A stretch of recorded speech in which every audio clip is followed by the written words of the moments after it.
Welcome to Decent Christian Music Talk. I'm Eric McClanahan.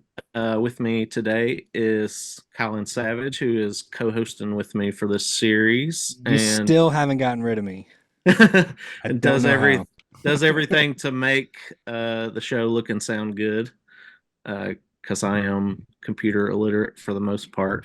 Um, then I got the hosts of the Black Sheep Podcast, Mason Mennega and Cullen Mack, with me today. Thank you all for coming on. Heck yeah. Super excited. Long time no see. Yeah, good to see you guys. Um, so I the day I think that me and Mason were talking about, he's like, "You still want to have us on?" I was like, "Well, yeah." And that night, I had a dream that Uh-oh. That it, people would not be judged by the content of their skin, but the or the color of their skin, but the But if they content voted for of their Underoath as character. opposed to Skillet, yeah, who I saw today is now Mason's favorite band. So That's right. um, Got 3.5 more hours for them to be my favorite. so I guess most people watching probably know Mason has a pretty big Twitter/X following, and in my dream, apparently those were real life people who just follow him around everywhere like his groupies. Well, it's pretty true. So love that.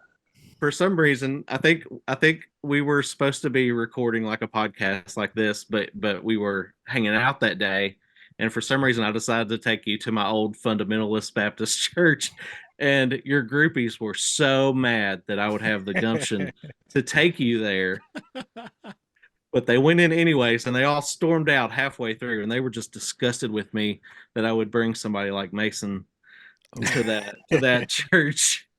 Were there 12 of those followers that were a little closer than the others? You know, I think there probably were. But anyways, I thought that was funny. Well, Mason just wait stole 3 the more years and joke see out what of it. happens to me. Yeah. um, I know me and Mason have been friends on Twitter for what, probably like 7 or 8 years now, probably. Yeah, maybe not quite that long. Okay. Since I like for Twitter 8 years ago for me was still like just college friends and high school Okay. friends. Okay.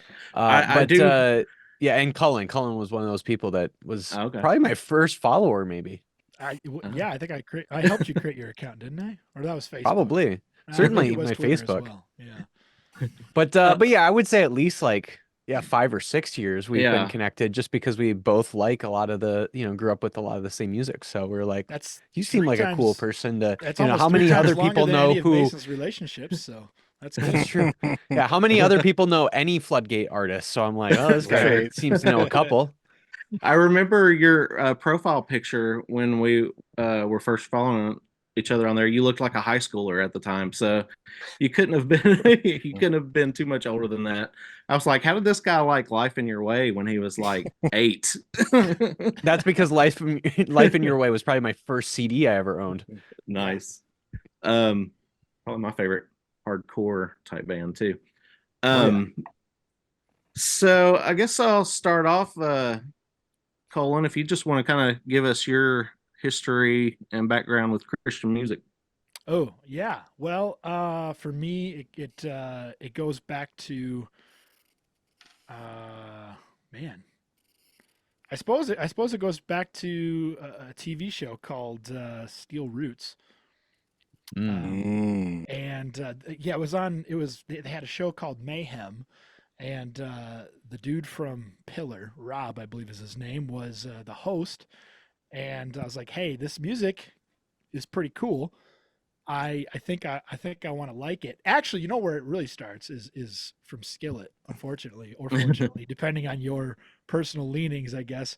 I had seen Skillet back when I was in elementary school, when they were on the Alien Youth Tour, and they played at our high school and our local high school, and I went with my sister, and I had a blast. And then yeah, and then it was the old Mayhem show on Steel Roots that showing all these like great Christian music videos and stuff like that. So you had like your Blind Sides, your Norma Jeans of the world, more of the alternative side, I would say, and of course the more Christian contemporary music was always, always there on the side. Those are the ones that your youth group pastors were trying to get you to listen to and all that stuff. And I dabbled here and there on some of it and enjoyed a lot of it. And rejected most of it, I would say, in honesty. So, yeah, that's where it is for me. I think Mason has a pretty similar situation growing up. Yeah. Well, Christian music started for me when I was, just an infant before I even really formed any memories. But what I do know was that my first encounter of Christian music was bum, bum, bum, bum, bum, bum, bum, bum, bum, bum, bum. Very heavy. That was my very first That's my favorite Skillet initiation. song. I could just imagine Bob the Tomato with that Alien Youth haircut that John Cooper had back in the day. Well, did you How ever great would that listen be? to the Veggie Rock CD? Oh, of course, man. Yes, yes. Of course. I don't think it's Bob with the mohawk. I think Larry maybe I think has the Larry mohawk. has the mohawk. Yeah. Yeah, and Bob's- Skillet was on there. They did Stand Oh Up. yeah. Yeah. It was a great song. That was like when Skillet would have been in like the Clyde era, so it was actually like really good Skillet. Yeah, that's their best album, in my Yeah. opinion. Yeah, that the the one best with song I it's think got Skillet snakes ever on it? made was a Veggie Tales cover. That tracks. That tracks. But anyway, that's where my journey with Christian music started, was when I was just a wee little lad. And yeah, I mean, I grew up with Christian parents doing the whole like church kind of culture stuff. So yeah, a lot of I kind of came up during when Chris Tomlin was starting to get really big in those like early 2000s with a lot of his worships music. I'm trying to think of some of the other like worship music that was really big in the early 2000s. David Crowder but Band. yeah, that felt a little bit more middle school, I think, when David Crowder was starting to Michael become W. big. I mean, maybe Smith. he was bigger, even as big when I was younger, but Right. I like started remembering hearing about like David Crowder when I was probably more like in middle school. But Yeah, that was like 2002, Yeah. 2004. yeah, that's kind of when, and that's probably when like Chris Tomlin was starting to come onto the scene. So yeah, I remember, just a lot of that worship music. But yeah, around the same kind of time as Cullen, I remember, you would go to church and you'd listen to like Veggie Tales, when you were like on a road trip, or go to church and listen to something like Newsboys or Casting Crowns or Chris Tomlin. And I just remember like that was my experience of music for a while. But knowing that there was like other stuff on the radio, you go to the mall or whatever and you'd hear like, I don't remember who was big at the time, probably like Blink-182 or something, right? And I was just like, well, that sounds way different, and that's kind of more what I'm into, but I'm not allowed to listen to that music. Oh yeah. And I still remember the first time I ever knew, oh, you could be a Christian and make interesting music, not just like VeggieTales music or worship music. And I was going into 4th grade, and I think it was my first summer where I was allowed to stay at home, but I had like a babysitter that came and watched me. So I wasn't like home alone, but I was able to like stay at home for the summer. And she was this girl from my church. And so I was, again, like probably like 10, maybe almost 10 years old. And I remember, watching like, because she was like a teenager, she would always have MTV on. And so all this pop punk at the time was really big, and all of this like other stuff that was really big at the time. And at one point, after really getting into like Yellow Card and Blink-182 and Linkin Park and all those kind of bands, there was this song called Meant to Live that kept playing on MTV.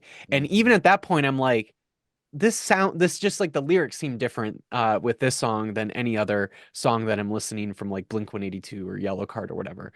And so I thought that I remember like mentioning that to my babysitter. I'm like, hey, why does this Switchfoot band kind of seem different than the other bands? And she was like, oh, they're a Christian band. And I'm like, what does that even mean? She was like, well, they're bands, like they're like a band full of Christians, and that like matters to them, and they play this music. And I'm like, oh, you can actually be like a Christian band and make good music. Like it doesn't have to just be worship music or kids music. And so that was like the first time I realized, oh, there's like bands out there like this. So that's when I also found out about Relient K. My next door neighbor was a few years older than me, and so I would go over to his house, and he was probably getting close to like middle school or was in middle school at the time, and so he would like show me like all of these like Relient K songs, and I'm like, oh my gosh, like I had no idea that any kind of Christian music sounded like this. So that was like my first introduction, and then that's when I found out about like Tooth and Nail Records and Solid State Records and all the other Christian labels at the time, and that's when I dove into all of that, and then Cullen and I became best friends because of like our connection to this. So even though we grew up in like a really conservative part of South Dakota where everybody was sort of at least like culturally a Christian, there weren't too many people that were like actually into all of this Christian music that Cullen and I were into. Right. And I still remember, and Cullen's a couple years older than me, but we were on a trip to the diet version of Acquire the Fire called Dare to Share. It was like if you were like the poor youth group, or you know, you grew up in a youth group in South Dakota where you didn't have like mega church money, you could go to Dare to Share instead. So I remember Cullen and I were going down to Lincoln, Nebraska to Dare to Share. And I knew who Cullen was. We grew up in a small town where you kind of just know who everybody is. But because he was 2 years older than me and he was, I think, in high school at the time, I was like way too scared to ever talk to him. And so I was like sitting alone on my, for some reason, none of my other friends like went on that trip for whatever reason. So I was alone on this bus. And at one point we stopped to get dinner and I like grab like a sub from Subway or whatever, and I come back to the bus, and Cullen like bumps into me or something, and my like sub flew in the air, and I like quickly catch it with one arm or one hand, and he was like, "That it was the coolest catch I've ever seen," something along those lines. And he was like, "Are you sitting alone up front in the bus?" And I'm like, "Yeah." I'm like, "No, none of my friends came for some reason." And he's like, "Dude, just like come back with me and like hang out with me." I was like, "Oh, I feel like royalty right now in the back of the bus with people who are 2 years older than me." And so I was sitting next to him and he pulls out his iPod and I could see that he was listening to Blindside. And again, like even though we're on this like youth group trip, unless it was like a super, super popular like worship band or whatever, like nobody else really listened to Christian music, even on that bus. None of those worship, youth group kids did. And so the fact that he was listening to Blindside, I'm like, oh my God, like I've never met another in real life person who also likes Blindside. And so I'm like, dude, are you listening to Blindside? And he was like, yeah. And that's how Cullen and I became best friends. That is awesome. That was a good time. Beautiful. Now- A story for the ages. I think so. I think so. So, what led to you all hosting the Black Sheep podcast? That's HM Magazine is kind of, are they like the, I guess, founders of that or whatever you'd say? Well, we're the founders of the BlackSheep Podcast. Okay. But we decided to hitch our wagon to HM because we always liked HM growing up, and it's much more marketed towards that whole alternative Christian scene, of which Mason and I feel the most at home, I think. And so Mason reached out to them, and they're like, "Yeah, if you guys want to do a podcast, go right ahead. We'll help in whatever way possible." So they, let us slap their name on our podcast, as well, and they kind of just let us go free reign and do whatever we want, and we really appreciate that from them. So it works out pretty well that way. That's awesome. It's a great podcast. I don't listen to a whole lot of music podcasts, but I listen to Church Jams now, and I listen to the Black Sheep podcast, JFH. Yeah. There's a few. I don't I don't know listen why. to any music podcasts. I don't know why. I feel like that should be all I listen to, but for some reason, I think there is a thing though, like when you're immersed in it all the time, you kind of feel like you don't have the bandwidth for it. And I also Right. think that if you are listening to music podcasts and you're really into music, or you're doing your own music podcast, sometimes the things you hear on other podcasts end up in your own podcast, and then you're basically Mhm. just making a replica. So it's actually that's works true. out to not listen to other music podcasts too often.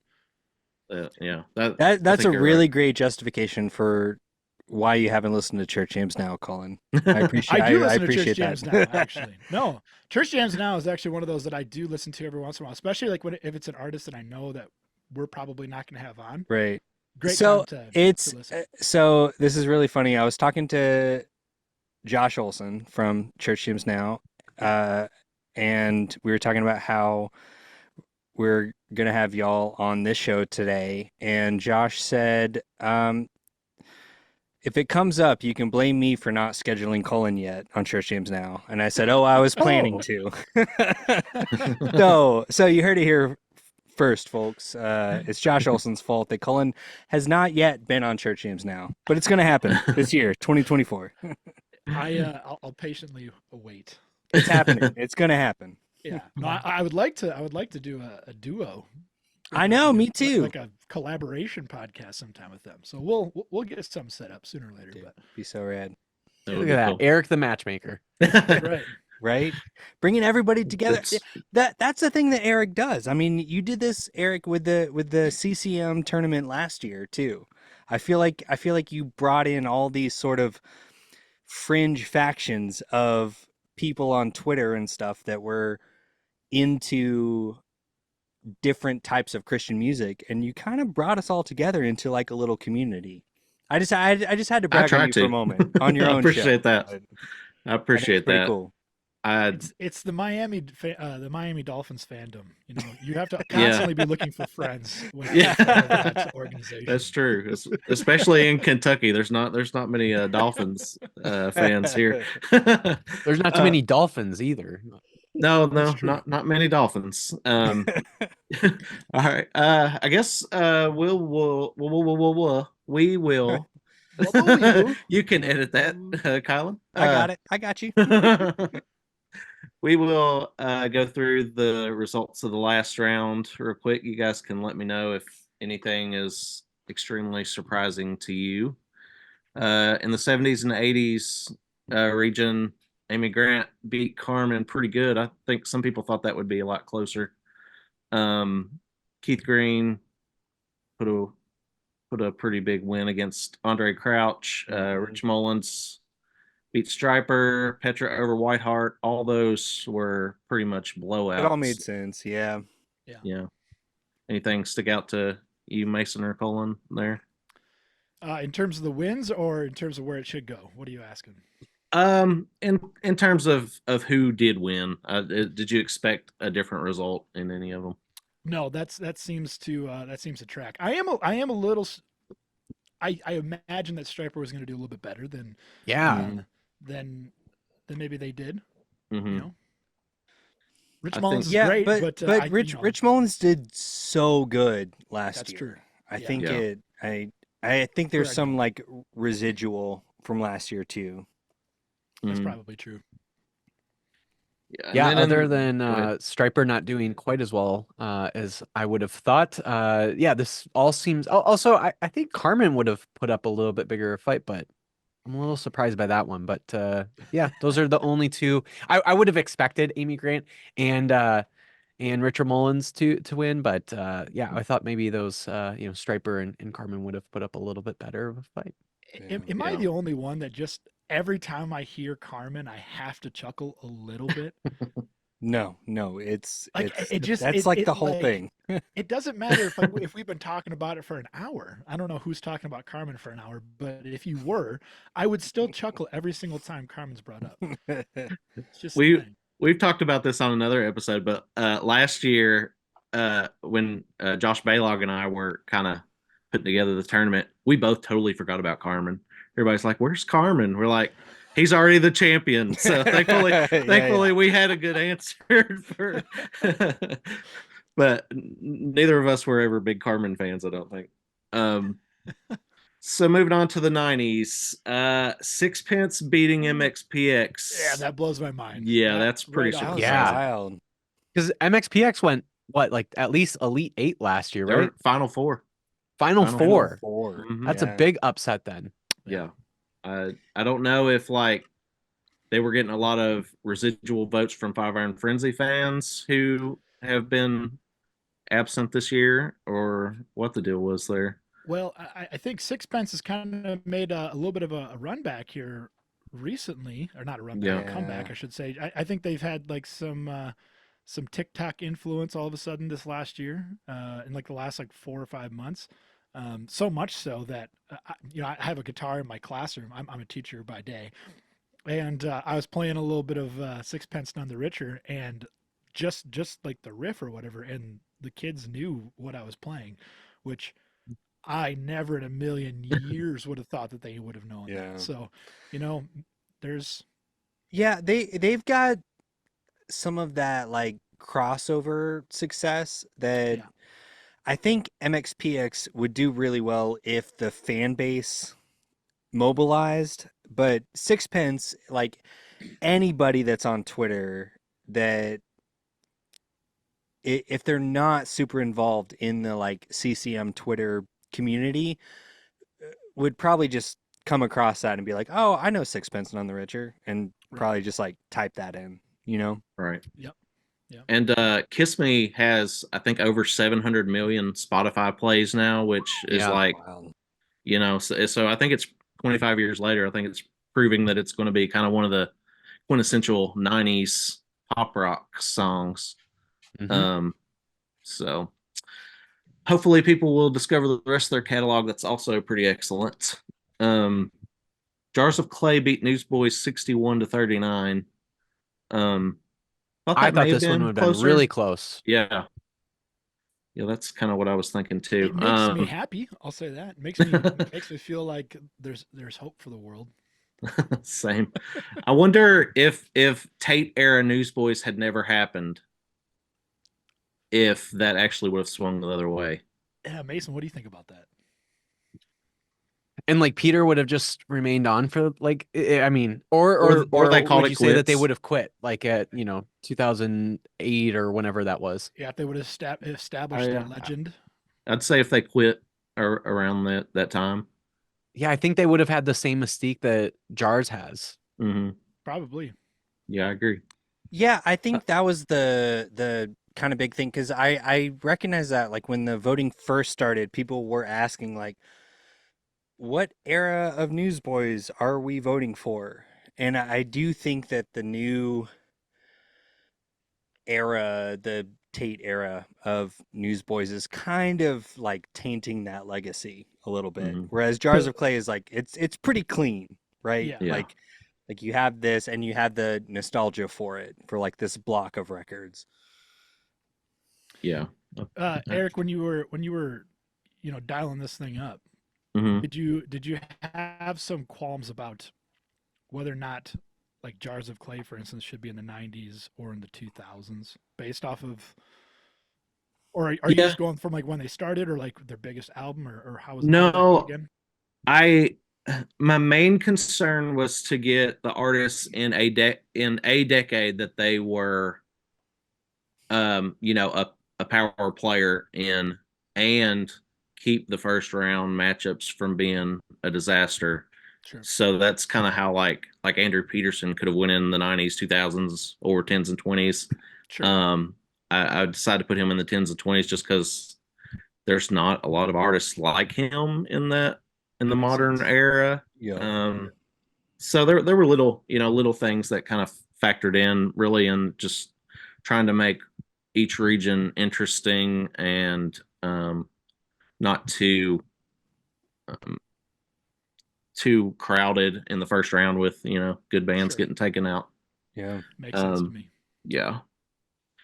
DC Talk beat the Supertones 68-32. I thought that might have been closer considering Supertones made it to the championship of the Tooth and Nail tournament that I did. Yeah. Um, Yeah, they seem to own everything on anything you do. So I'm a little surprised to see them finally ousted. yeah. Although I have I'm not but DC surprised. Talk- every time I speak, Yeah. even like slightly ill of of the ska community, I get wasted on. Oh, so buddy, Mason. I I'm know. sure- yeah, I you do am too, I I'm am sure. a resident ska miser online, so I get it, man. Yeah, I'm not really actually surprised that DC Talk won by that much. I mean, yeah, the ska community does come out in droves. There certainly is that cult following still, but it's hard to overtake like how important DC Talk was for so many people, and Yeah.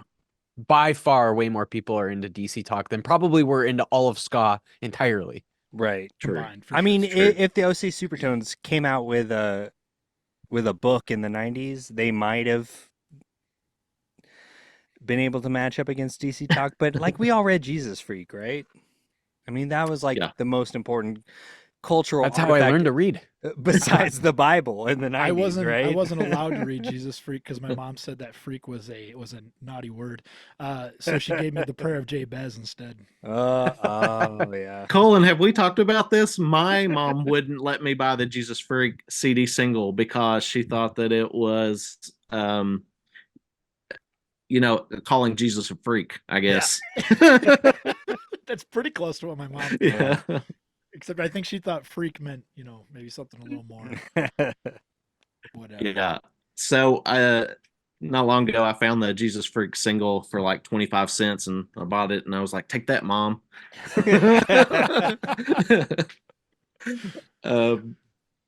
Also, speaking of ska, another music podcast I've been listening to lately is Caleb the Spy's album's anniversary podcast. Yeah. So I wanted to shout that out because that's also a really good music podcast. Pandering, I get it. No, Caleb actually kind of encouraged me to start doing something like this. So I really, Killer. owe a lot to him. Stephen Curtis Chapman and PFR 70-30 in favor of Easy. Stephen Curtis Chapman. Yeah. No Easy. question. Yeah. He needs to bring that mullet back. Yep. He hasn't engaged as much with the tournament this year. Maybe he's saving all his energy for the election. bigger rounds. Oh, that's funny. All right. I think we talked about pretty much every matchup there. The 2000s, Skillet and Underoath. That was like way closer than it should have been, right? Like Yeah. this is the big talking point of this episode, right? With the people that we have on, like how insanely close this was. Yeah, but I mean, you have to think about. There's two different kinds of people out there: people who are going to listen to Skillet and people who are going to listen to Underoath. That's true. And so, like, I mean, these are two very, very large camps. It makes sense to me that Underoath wins, but I also would have been surprised if Skillet would have won. Right. Yeah. Yeah, Skillet has over 8 times more monthly listeners on Spotify, nearly 9 times more. So there is a massive fan base for Skillet. So, but it was like, I think I quote tweeted like when it was still like 50-50, and I quote tweeted, I'm like, there's no way we can let Skillet win against Underoath, and I tweeted it, and we ended up getting it to 60-40, which I feel way more. That feel was way a better gamble. about that. That was a gamble, Mason, because you very much were like baiting a very specific subsect of people on Twitter to come try to screw you over. Right. Because then, right. Like you said, you would delete your Twitter account if they won. Did you say that? I guess we'll never find out. Yeah, you could have got all your enemies on that one, and that could have went wrong. Yeah, but sucks to be them. Didn't happen. It was fun to watch though that how that played out. P.O.D beat Casting Crowns 70-30. No surprise there.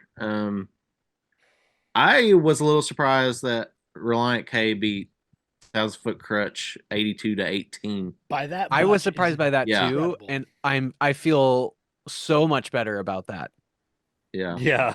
It's funny that Mason says that because I remember a time where I think Mason would have been a bigger 1,000-Foot Crutch fan than he would have been a Relient K fan.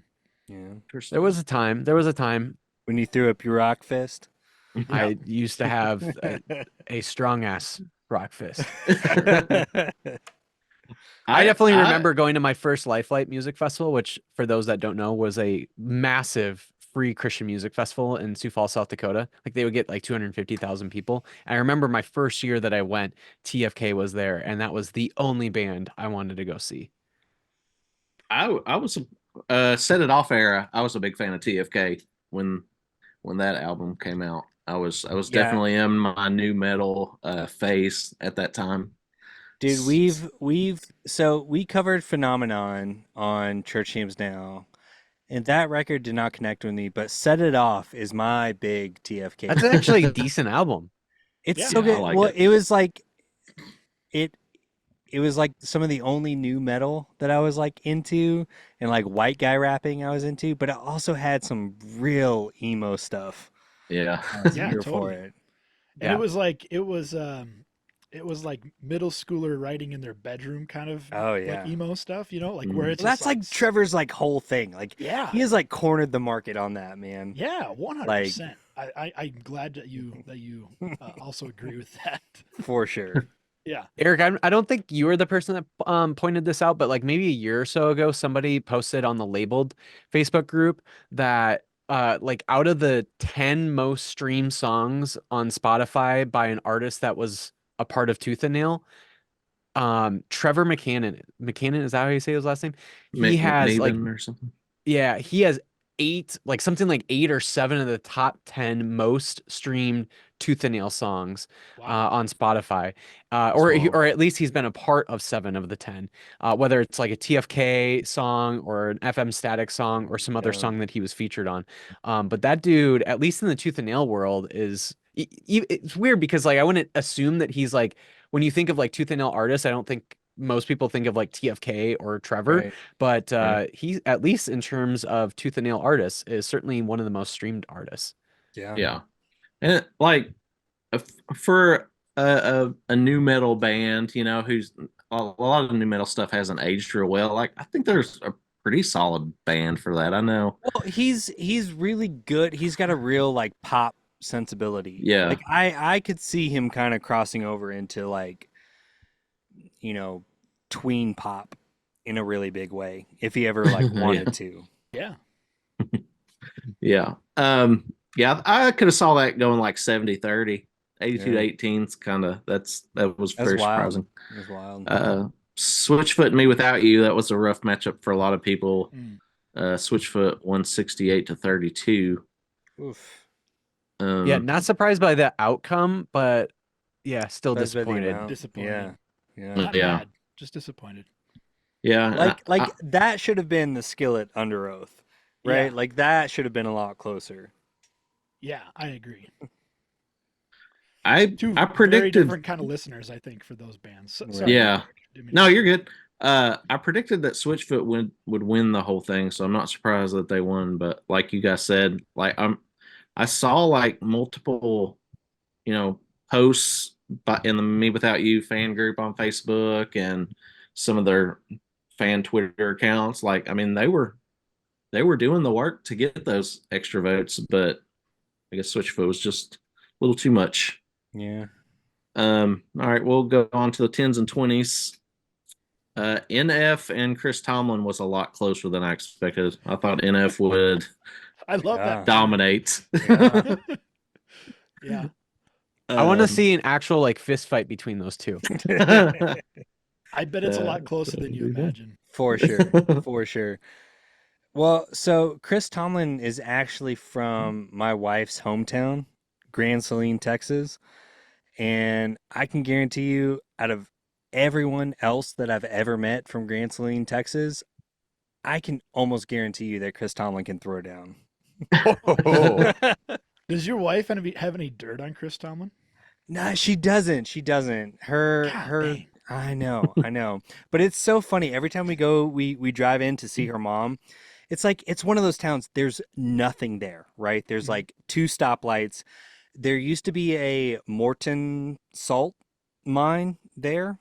So there's a salt museum, and right across the street from the salt museum, there's a big billboard that says "Home of Chris Tomlin," which is always cracks me up every time we go to see her mom. That's like this. The city right next to ours is John Michael Montgomery's hometown. There's a big sign yeah. where Yeah. when you drive in, home of John Michael Montgomery. Which when I was in 6th grade and really in my country phase, we drove by John Michael Montgomery's house all the time. I don't That's know. So cool. Just to Kylan- be close to country music greatness, I guess. I Yeah. don't Yeah, know. there you go. Yeah. Kylan, what was the name of that town again? Grand Saline, Texas. So do you think that people from Grand Saline, Texas, like do you think on their sign, like their motto is like we're salt of the earth kind of people or something? Oh, like that? for sure, for sure.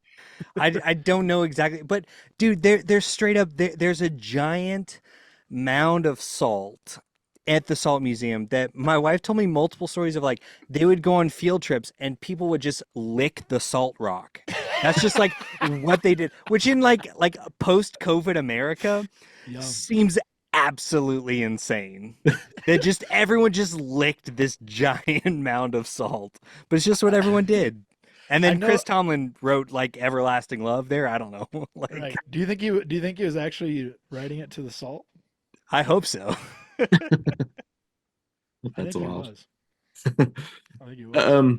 I guess we'll move on to predictions. We'll stay in the 10s and 20s. Oh yeah. TobyMac and Lecrae. Ooh, I think Lecrae wins, but I think it's going to be narrow. I think so. I could see TobyMac pulling it out. I think go ahead. I think TobyMac's gonna win. Like Lecrae only barely beat Andrew Peterson. Now, unless there's Andrew Peterson fans out there that I am totally unaware of, that just like completely made that a really close one. I really think that TobyMac's got more staying power right now than Lecrae, so I'm going with TobyMac. There actually were a lot of people pushing for Andrew Peterson votes, but yeah, I think TobyMac will win too, but I think it'll be pretty close. NF and NeedtoBreathe. Any prediction, Kylan? I have no idea. I have no clue. NeedtoBreathe has just been kind of like they're one of those bands that have always been like kind of under the radar for me. Like I know they're a big deal, but they're like when I was in college, it was like every girl that I knew, NeedtoBreathe was like their favorite band. And I don't know many people that like still talk about them, but they're like weirdly like really big on streaming. So I don't know. Because NF got really far last year, but the NF versus Chris Tomlin was a lot closer than I anticipated. So NeedtoBreathe could weirdly pull this out. Mm-hmm. Never discount the live, laugh, love core. Yeah, exactly. And NF, one of the bigger NF fan accounts on Twitter was retweeting multiple times trying to rally votes, and it was still that close. So last year they got pretty far based on the legions of Twitter users who. Well, he also came out with an album last year, right? Yeah, that's that true. was the thing. It was like the CCM tournament, I feel like coincided with one of his like album releases. Yeah, it was pretty close. So I think that helped a lot. Yeah. So I don't know if that. I've never heard an NF song in my life, so. Oh, I bet you have. I probably have. I don't Probably, know. yeah, unintentionally. If you watch any football, you've heard at least a clip of his song. Okay. I don't. I was gonna say if you watch Sunday Night Football, especially. No. That's usually when they throw it out. I live in this weird basement in Arkansas where I have a bunch of VHS tapes. I'm not super familiar with NF. Are you a Luddite? What's going on here? No, I'm just busy. I get you. I also can't believe that NF, he's number one in his region. And I know that obviously he's got like I think he even has a song that has like 1 billion plays on Spotify. Yeah. He's number one in the whole tournament. Yeah, number one in the whole tournament. And that like blows my mind because still when I think of Christian hip hop, especially post 2000s, I think of Lecrae. But Lecrae's is what, seeded 10th?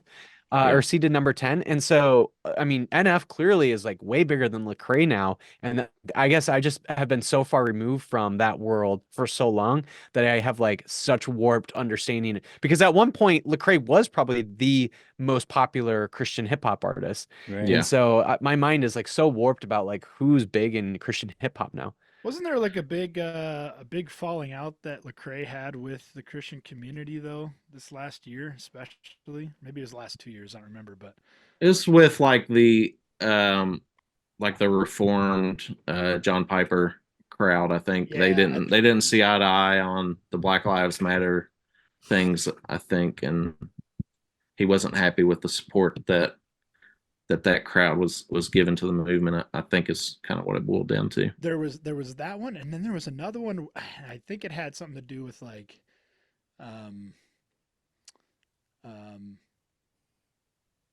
like recognizing that there are more than just like the commonly accepted sexualities. I think that was another part of it. So he's just alienating everybody these days. yeah, how dare he? How dare he? How dare he be a human being that makes art? It's interesting to me that 3 of the 4 in the 10s and 20s region that are left are hip hop artists, though. Yeah, That okay, is and this happened strange. like literally I think like an hour before this round closed. I was like, man, it just does not seem to be the year for hip hop. And then all of the 10s and 20s is like, nah, we're doing hip hop. And then That Need is to Breathe. strange. You know what? What else is interesting about that is it kind of like shows how maybe Christian contemporary music or just Christian music in general is slightly behind the times. Because if you look at the like Billboard charts and everything like that, hip hop is definitely on the down. Like they are hip hop artists are struggling much more than they ever have to crack that top 20. Right. So it is kind of a strange thing. In fact, everyone's kind of predicting that they're going to kind of go the way of rock here within the next 5 years or so, where all of a sudden that just disappears. So What's going to hurt Christian music in that regard is that there are not like, I think kind of what seems to be taking its place is like the Olivia Rodrigo's yeah, and the ultra pop you know, kind of stuff. Yeah. yeah, and I can't think of any current Like Christian Lauren artists Daigle who would be are the doing closest, but that's way more like pop oriented than Yeah. it is like guitar driven music. that. Yeah, I think like there were some artists in the Christian scene in like the mid 2000s that would have probably fared pretty well right now. Barlow Girl and Super Yeah. Chick and Crystal Myers. I don't know if you all remember her. Um, but so I don't know if Yeah. I don't know if the machine is just going to focus on worship music or if they'll try and find some people to fit that mold. Yeah. Yeah. Why wasn't Kanye on this list? I put it to a vote because his album has been number 1 on the Christian I know. charts for And 300 Eric, weeks. I know you're so mad about it. It's I mean it's kind of frustrating. It's taken away It shouldn't from be. Yeah, exactly. yeah. All right, we'll move on to the 2000s. Underoath and P.O.D. What do you guys think there? Man, go Underoath, but I think P.O.D is going to pull this one out. It's gonna be pretty close though, I feel like. I think so too. Yeah, I'm gonna vote Underoath, but I think P.O.D probably will win. I wouldn't be surprised if Underoath wins, but yeah, I think P.O.D is gonna pull this one out. But I'm definitely gonna obviously vote for Underoath. So If you put out a tweet pulling for Underoath, that might change That things. might help. Might give him Well, a chance. the thing is, I feel like regardless of who wins the Relient K Switchfoot matchup, POD is going to get demolished. But Underoath, if it can pull out from Fair's POD, the Relient K or Switchfoot, whatever that matchup is going to be like really close, I feel like. Yeah. What do y'all think will happen with Relient K and Switchfoot? Oh, This is the question that's as old as time. This is the hardest, I think, of this. You know, they didn't. Did they go up against each other last year? Feel like I feel like you didn't on purpose, right? I thought we had a conversation about. yeah, Relient K went up against I think it was 5-Iron Frenzy that they went up against, Yeah. and people weren't real happy that they met in the second round. I think. Yeah, I don't think they met last year. Okay. I think if Relient K somehow in the next like week or so announces like a new album or a tour or something, they could pull it out, but otherwise I think it's going to be Switchfoot. Yeah. Yeah, I think you're probably right. Although if they're a real Christian, it would be Relient K. Right, Mason? That's damn right. And they follow you, so. Wait, Mason, Relient K follows you on Twitter? Yeah, didn't you know I'm a Christian? That's the only way that I knew. I'm not sure if I'm a Christian or not because only one member of Relient K follows me on Twitter. So Oh, you're a quarter Christian. You're fine. You go to purgatory. That's what that means. okay. Here's what I will say about here we are in the Sweet 16 right now. So we got 16 artists still remaining. It feels like every one of these artists could actually win it. Right. Yeah. Like each one of these feel like such heavy hitters in the Mhm. CCM world. It's kind of unbelievable that there's still like that many, 16, and each Yeah. one of them feels like they could maybe go on to eventually win. Yeah. Yeah. And I think if any artist gets involved, that could At this totally, point, yeah, flip any of these really. Which Relient K and Switchfoot were both somewhat distantly involved last year, so it'll be interesting. I think Relient K or Switchfoot jumped in the day after the tournament ended and like, oh, sorry, we missed this after they lost to Fire and Frenzy in the championship. How very political. Yeah. Okay, we'll go over to the 70s and 80s. We got Amy Grant and Keith Green. Amy Grant.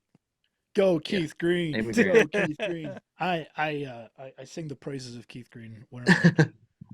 Love If that guy. if the Amy Grant voters decide to just type her name instead of clicking in the poll again, then Keith Green could It might happen. pull off an upset. But I'm hoping they're more savvy this year. I'm hoping they figured it out. What does that tell you about the voting demographic? That's true. Oh man, it was amazing. Did they have to like click on the link from Facebook to get to the Twitter poll? Is that like how I think they that's found out about this? I think that's what happened, and they were not regular Twitter users. Possibly made an account just so they could vote in it, and multiple people, but probably they 10 all, to 12 people, just voting for Amy Grant by typing her name but underneath the tweet. they all made an account last year, and they've had a year. Yeah. To experience, like But- to have the UX, like to understand the user experience of Twitter. So It's this year, probably all of the people who made an account when Elon Musk took control of Twitter. yeah. True. So Is I it think the it's same going to be people Amy that Grant. constantly reply to me saying nudes in bio. Is that the account that Yes, we're talking about? yeah. It's the Amy Grant bots. I think it's going to be Amy Grant and Rich Mullins. Petra doesn't stand a chance, right? No, Petra doesn't stand a chance. No, I don't they're think done. so. They're out. They're done. Apparently, I found out today that Petra has their own tournament going on in their Facebook group, so they may Well, there actually you go. be. They're fine. What is it? Pre- Petra versus preoccupied. Petra? Like Yeah, it's all their albums in a Okay. tournament. Yeah. All right, so they're just doing their own thing. That's fine. Yeah, they might Rich be Mullins can move preoccupied. forward. they got the NIT going on over there. All right, 90s, Sixpence against Jars of Clay. That's the other tough one. Yeah, that could be pretty Yeah. close. I think Jars pulls it out. I feel like they've got a much stronger Twitter following. Yeah, you might be right about that. Yeah, We but think, Mason. Sixpence beat MXPX, which MXPX went Yeah, super far last year. So That's true. That's true. And Sixpence they just announced, they're reuniting and going to record new music and Right. stuff. So that may actually have some people excited about them who otherwise may not have I voted in their could favor. weirdly see Sixpence just like casually winning this whole thing. wow. Just walking on through. We'll see, Interesting. though. We'll see. DC Talk, Stephen Curtis Chapman. I think Steven, DC Talk's going to win pretty handedly. Yeah, I think so too. unless Steven gets involved. Steven, Yeah. this is your chance. He got involved last year, Yeah. and this is your chance. We're calling you out. You got to He's- mobilize. he's Otherwise, fi- DC Talk is going to win.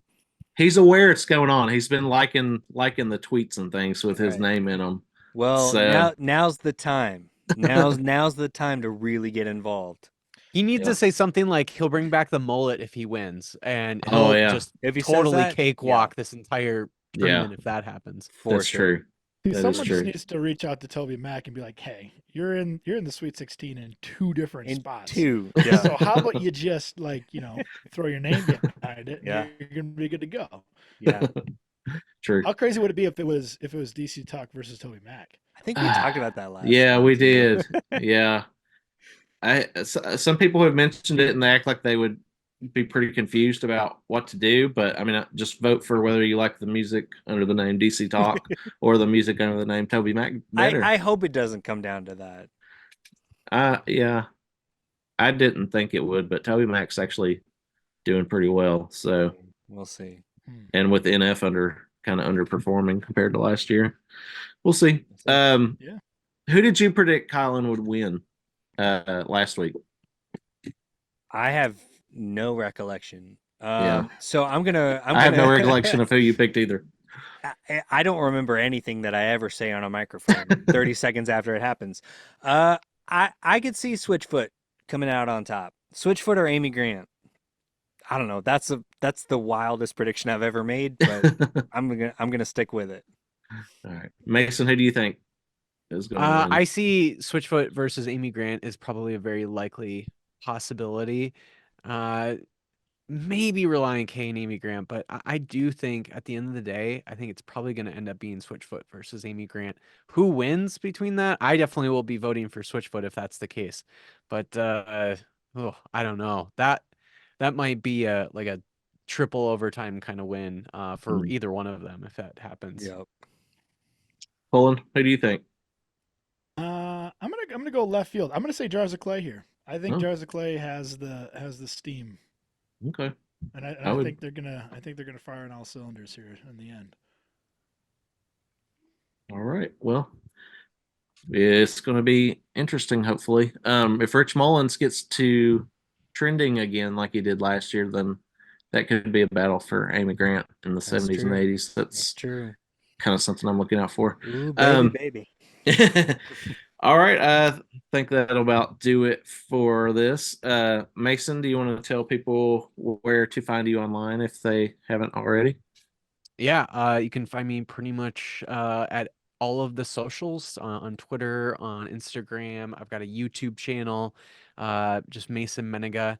On all of those things. I am the one of two Mason Mennegas in the world. The other one has like a Facebook account, I think, and that's it. So if you see a Mason Mennega out there, it's 99.9% me. All right, Colin. I don't know if you want to be found online or not, but if you do, where would you like to be found? I keep a pretty low profile personally, but yeah, what's the OnlyFans? I keep that to myself. You're the only fan please, of your please go OnlyFans. check out the BlackSheep Podcast presented by HM Magazine. That's the podcast that Mason and I do together. We have a lot of fun guests on. We just had Kevin Max of DC Talk on, and it was a good time, and I think it was a very insightful time. So yeah, more alternative kind of music, but sometimes we have the CCM artists on as well. So, but you can find that anywhere. Just BlackSheep Podcast, presented by HM Magazine. Always a good listen. Kylan, can you tell people again where to find you? Yeah, just check out Church Jams Now. We're Church Jams Now on all the socials, and if you listen to this show and then you listen to Black Sheep and you're like, okay, there's still like a little bit more. Maybe I want to hear someone talk about the movie Extreme Days for an hour and a half. Then you come find us, all right? Yeah. At Church Jams Now. You can find me at AnEverglow on Twitter. Thanks to you guys for joining me, and we'll talk to you later. Heck yeah.